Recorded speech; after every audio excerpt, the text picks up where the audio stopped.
Uma coisa eu falo, só quem joga videogame que entende o poder, a imersão que é jogar esses jogos, que quem olha de fora fala, nossa, por que esse moleque aí fica horas e horas jogando? Nossa, esse brutamonte aí de 30 anos nas costas jogando videogame. Gente, isso é muito mais rico do que vocês imaginam. E hoje eu vou falar sobre o Assassin's Creed Odyssey, que é, assim, um dos meus favoritos até agora, né? Porque eu não joguei o Shadows ainda, e o Mirage também eu não joguei, mas eu vou jogar porque a saga Assassin's Creed pra mim é fantástica, inclusive falando sobre arquitetura. Sabe por que você se sente tão poderoso quando você entra num templo grego em Assassin's Creed Odyssey? Porque o seu cérebro ele foi treinado há milênios para reagir a isso. E hoje eu vou te mostrar como que a arquitetura grega, real e virtual, manipula sua emoção, a sua atenção e até o seu senso de propósito. Opa, Maíra Arquiteta aqui, gamer baterista nas horas vagas, e esse vídeo eu acho que vai ser um dos mais legais que eu vou fazer. Mais pra frente, o canal tá no começo, né? Mas mais pra frente eu posso refazer ele. E hoje eu vou focar só na Grécia.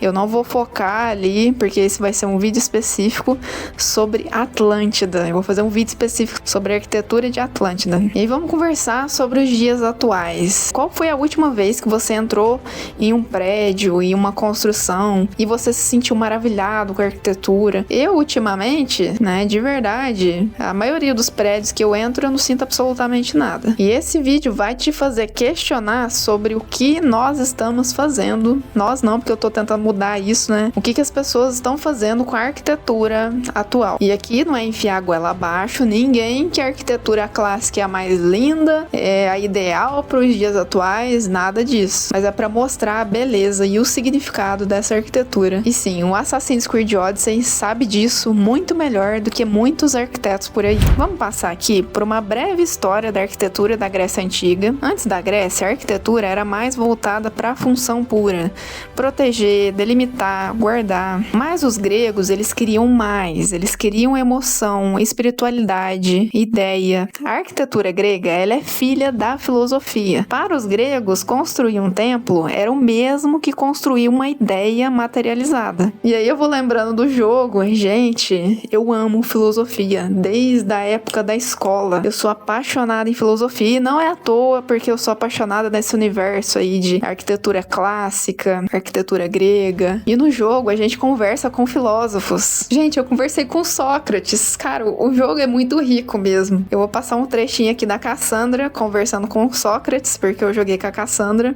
Assim como criaturas em uma pintura, as palavras são imóveis. Se você fizer uma pergunta a elas, elas farão um silêncio solene. E não importa quantas vezes você pergunte, elas só poderão dizer a mesma coisa. Elas não podem defender a sua mensagem. Essa é a parte que você gosta. A defesa de suas palavras. O meu pai é Pitágoras. O pai da Cassandra é Pitágoras. Cassandra, as coisas não deviam ter ficado assim. Décadas atrás, um grupo de pessoas se reuniu para defender uma teoria que acreditavam ser capaz de controlar o universo. Mas você já vê a riqueza que o jogo tem. Mas voltando, o Parthenon, por exemplo, ele não é só um templo para Atena. Ele é a representação física da razão, da matemática e do equilíbrio. O uso do número áureo 1.618, em suas proporções, ele é proposital. Não é só porque é bonito, mas porque ele gera bem-estar no cérebro humano. A repetição harmônica dessas proporções, ela pode ativar áreas cerebrais ligadas à recompensa. As colunas, além de sustentar, elas contam uma história. A dórica é simples e masculina, a jônica já é feminina e elegante, e a coríntia ela é quase barroca, ornamentada ao extremo. E aí você percebe que a arquitetura ela era simbólica, ela tinha significado, o que a gente não vê hoje. Ela tinha emoção, ela tinha aquela coisa mística. A construção ela tinha que passar algo para quem entrasse ali dentro. E o que valia mesmo é o que a gente sentia dentro do ambiente, que a gente se sentia Ao entrar em algum templo, é como se eu tivesse vivido lá na época, né?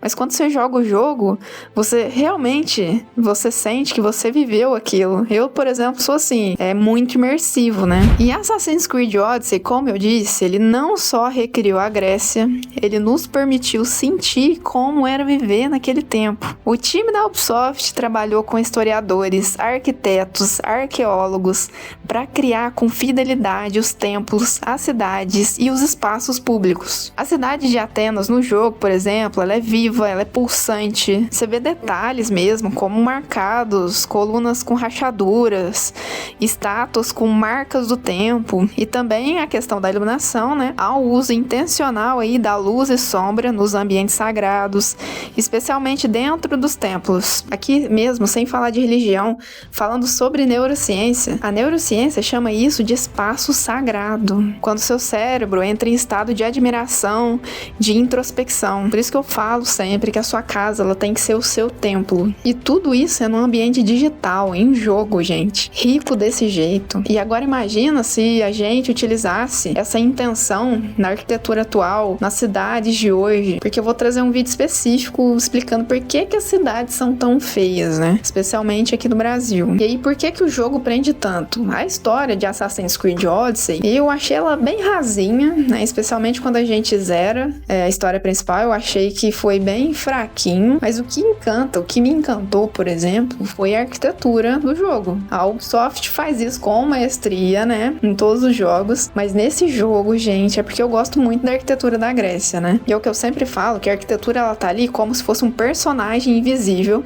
que ela vai te guiando, ela vai te impulsionando a querer explorar cada vez mais o jogo por conta da arquitetura. Existem momentos no jogo que a música ela dá uma parada, o ambiente fica mais silencioso e o que comanda é o espaço. Você sente o peso do silêncio, da luz.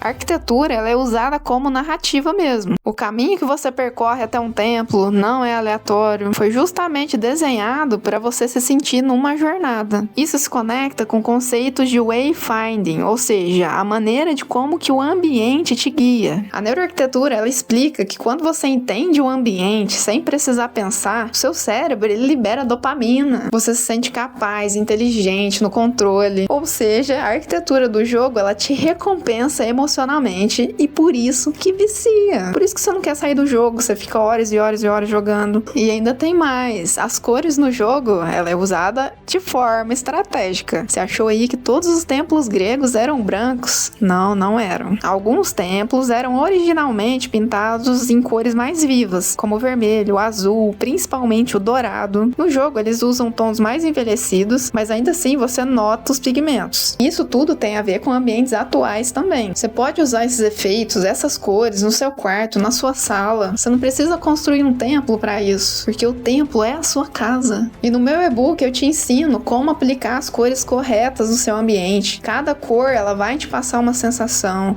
cada espaço pede uma cor diferente.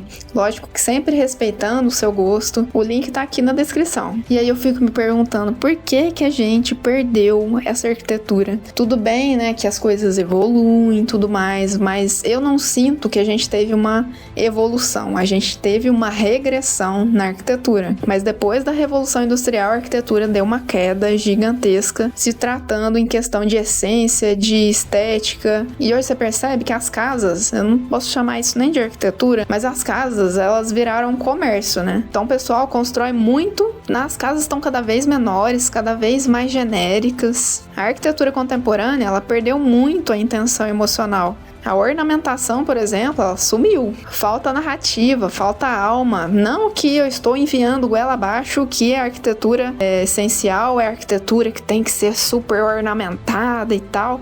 Mas, gente, tem gente que gosta disso. Tem gente que gosta do minimalista. Beleza. Pode utilizar o minimalista. Pessoas estão muito iguais, cada um copiando um do outro. E aí começa a observar na sua cidade. Prédios totalmente só de vidro, até mesmo uma praça ali mal cuidada, sem árvore. Esses espaços, até mesmo fora da sua casa, trazem essas sensações. Esse tipo de arquitetura te afasta do mundo e não te acolhe. E o grande poder da arquitetura clássica é que essa arquitetura ela acolhia o homem como se ele fosse o centro, né? E hoje a gente percebe só o pessoal correndo atrás do metro quadrado mais barato, da casa mais genérica, os construtores cada vez mais Ctrl+C, Ctrl+V, os arquitetos também, né? Tem outro vídeo específico aqui sobre isso, mas os arquitetos também com preguiça de criar, com preguiça de falar com o cliente, ó, qual estilo que você gosta mais, para eu identificar qual que é a sua identidade, para projetar de forma correta. E aí eu quero saber a sua opinião, o que você sente disso tudo? Você acha que a arquitetura deveria voltar a ser mais simbólica, mais emocional, mais humana? Ou se você acha que o caminho é esse mesmo, mais high-tech, mas tudo igual ao outro? Me conta aqui que eu quero saber. E a verdade mesmo é que a arquitetura, ela sempre foi uma forma de controle. Controle da emoção, controle da percepção e até mesmo da fé. E no digital isso só ficou mais sofisticado. E se um game pode fazer isso, imagine o que a sua casa tá fazendo com você agora, sem você perceber. E eu vou trazer um vídeo específico só sobre a arquitetura de Atlântida, porque a arquitetura daquela expansão é de cair o queixo. Sério, você não tá preparado. Se você jogou o jogo, você já vai saber, né, que é uma coisa de outro mundo, literalmente. E eu vou deixar aqui um vídeo de sugestão de outro vídeo que eu fiz do Assassin's Creed Origins. Tá muito legal também e vale a pena ver.